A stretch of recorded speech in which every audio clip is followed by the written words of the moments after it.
Hi friends, आता बघा हा जो आहे तो 2 वे स्लॅब आहे, दिसतोय तुम्हाला? हा बीम आहे आणि इथं बघा हा 2 वे स्लॅब आहे. हे बघा, ते बेंट बार दिसतात तुम्हाला? हे बघा, हा 2 वे स्लॅब. असे पूर्ण 9 आहेत. आणि त्या कॉन्क्रीटसाठी प्लॅटफॉर्म कसा तयार केला आहे बघा. अशी लिफ्ट तिथं येते, मॅन्युअली चालले, मॅन्युअली कास्ट करायचं चाललं आहे हा.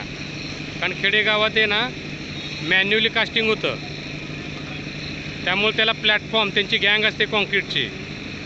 मग काही ठराविक लोक खाली असतात मटेरियलसाठी, मिक्सिंग करण्यासाठी. आणि बाकीचे बघा प्लॅटफॉर्म कसा तयार केला बघा. हा बीम आणि हा बीम.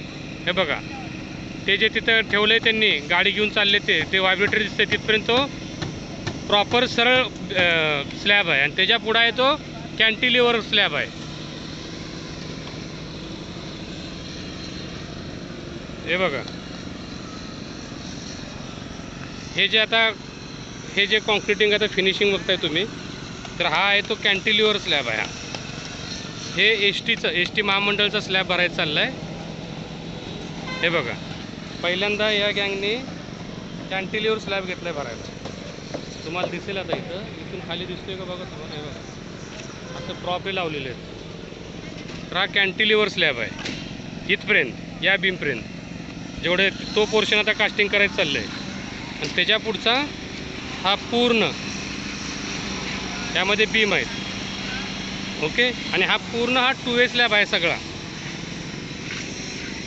ओके, तर हे झालं 2 वे स्लॅब.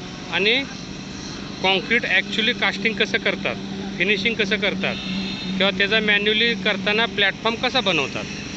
आणि याचा जो बीम तुम्ही बघताय हा इन्व्हर्टेड बीम आहे. याला इन्व्हर्टेड बीम बोलतात.